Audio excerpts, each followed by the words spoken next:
آج میں حسین سے پیار کرنے والوں کے لیے یہ ویڈیو لے کر کے آیا۔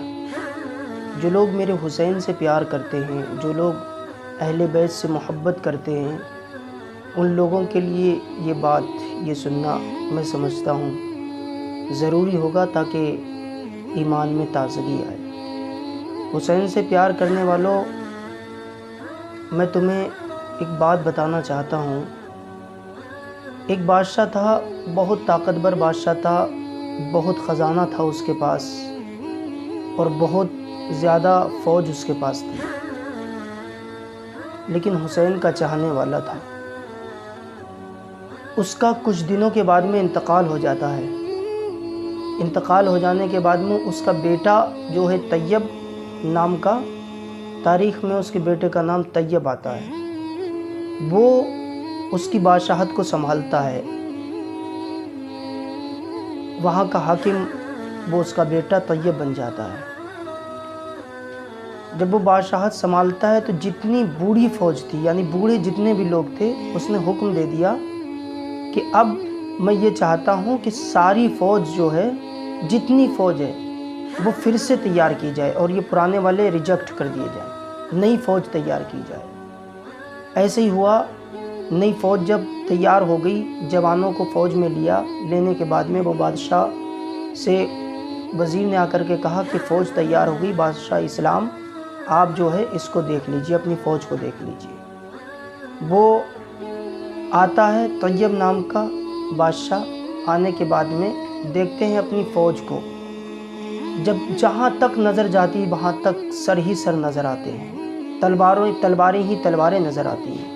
بہت بڑی فوج اس کی ہوئی اور اس میں سارے جوان جب اپنی فوج کو دیکھتا ہے تو چیخ مارتا ہے، رونے لگ جاتا ہے اور زمین پر گر جاتا ہے، بے ہوش ہو جاتا ہے۔ جب اس کو ہوش آتا ہے، ہوش آنے کے بعد میں بلا کسی سے بات کیے وہ بادشاہ طیب نام کا بادشاہ اپنے روم میں چلا جاتا ہے۔ 2 یا 3 دن کے بعد میں وزیر نے بڑے ڈرتے ڈرتے پوچھا، بادشاہ اسلام ایسا کیا ہو گیا تھا کہ آپ نے اپنی فوج کو دیکھا اور آپ کی چیخ نکلی، آپ روئے اور زمین پر گر گئے، بے ہوش ہو گئے، آخر اس کی وجہ کیا ہے؟ بادشاہ نے جواب دیا، وجہ یہ ہے میں نے وہ حسین کے ساتھ جو کربلا کے میدان میں ہوا وہ منظر میری آنکھوں میں آ گیا۔ میں سوچنے لگ گیا، یا اللہ کاش میں بھی اس وقت ہوتا اور حسین کے ساتھ جو ظالم ظلم کر رہے تھے میرے پاس یہ فوج ہوتی تو قسم خدا کی ایک ایک فوجی اپنا حضرت حسین پر قربان کر دیتا اور خود بھی قربان ہو جاتا۔ یہ جملہ اس نے اپنے وزیر سے کہا۔ کہنے کے بعد میں کچھ عرصے کے بعد میں اس طیب نام کے بادشاہ کا انتقال ہو جاتا ہے۔ جب انتقال ہو جاتا ہے تو اس کی بستی کے ایک نیک شخص نے خواب میں دیکھا، کیا دیکھا کہ بادشاہ جو ہے وہ جنت کے باغوں میں ٹہل رہا ہے۔ وہی طیب نام کا بادشاہ جنت کے باغوں میں ٹہل رہا ہے۔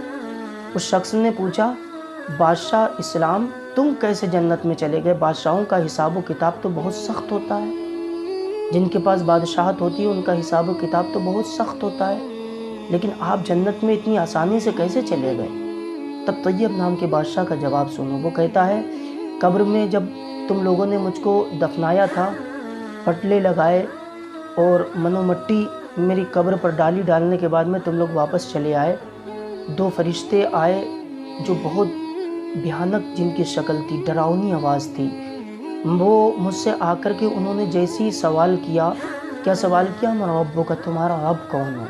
جب یہ سوال پوچھتے ہیں فرشتے تو کیا دیکھتا ہوں کہ ایک طیب بیان کر رہے ہیں کہ کیا دیکھتا ہوں کہ ایک گھوڑ سوار، ایک گھوڑے پر سفید پوش پہنے ہوئے شخص آ رہا ہے، اور آنے کے بعد میں فرشتوں سے وہ شخص کہتا ہے، اس سے نہ پوچھو یہ کون ہے، اس سے نہ پوچھو، اس کے بدلے میں بتاتا ہوں۔ جب اس شخص نے یہ جملہ کہا تو فوراً فرشتے چلے جاتے ہیں اور وہ شخص بھی جانے لگ جاتا ہے۔ میں نے کہا، او شخص تو ہے کون، بتا تو۔ طیب کہتے ہیں، میں نے پوچھا اس شخص کے تو ہے کون، بتا تو، آخر میری مدد کرنے قبر میں کیسے چلا آیا، تو کون ہے؟ حضرت طیب کہتے ہیں کہ میں نے اس سے پوچھا، اس نے اپنے پوش کو اپنے چہرے سے ہٹانے کے بعد میں کہا، تم نے مجھے پہچانا نہیں؟ میں تو فاطمہ کا لال حضرت حسین ہوں، سبحان اللہ۔ جب یہ سنتا ہے طیب کہنے لگ جاتا ہے کہ آپ کیوں آئے، میری مدد آپ نے کیوں کی، آپ میری مدد کرنے آخر قبر میں کیسے چلے آئے؟ تب حضرت حسین فرماتے ہیں تجھے یاد نہیں ہے وہ پل جس دن تو میری یاد میں رویا تھا، تو میری یاد میں رویا تھا، تو نے ایک آنسو نکالا تھا، اور ہم لجپال گھرانے سے تعلق رکھنے والے ہیں، ہم سخی ابن سخی ہیں، ہم کسی کا احسان اپنے اوپر نہیں رکھتے ہیں، تو نے ہمارے لیے ایک آنسو بہایا تھا، اب اس کا بدلہ یہ ہے کہ تیرا ہاتھ پکڑ کے میں تجھ کو جنت میں لے جاؤں گا۔ سبحان اللہ۔ یہ حسین سے محبت کرنے والوں کی پہچان ہوتی ہے، یہ حسین سے پیار کرنے والوں کے لیے ایک تحفہ ہے۔ وہ لوگوں اہل بیت سے پیار کرو۔ دیکھو اہل بیت کی یاد میں یعنی حسین کی یاد میں ایک آنسو نکال دیا تو حضرت حسین اس کو جنت میں اس کا ہاتھ پکڑ کے لے جانے کے لیے تیار۔ تو لوگوں حسین سے پیار کرو، حسین کی محبت ہی سب کچھ ہے۔ اللہ کی بارگاہ میں دعا ہے مولا ہم سب کو حسین سے سچی اور پکی محبت کی توفیق عطا فرمائے۔ السلام علیکم۔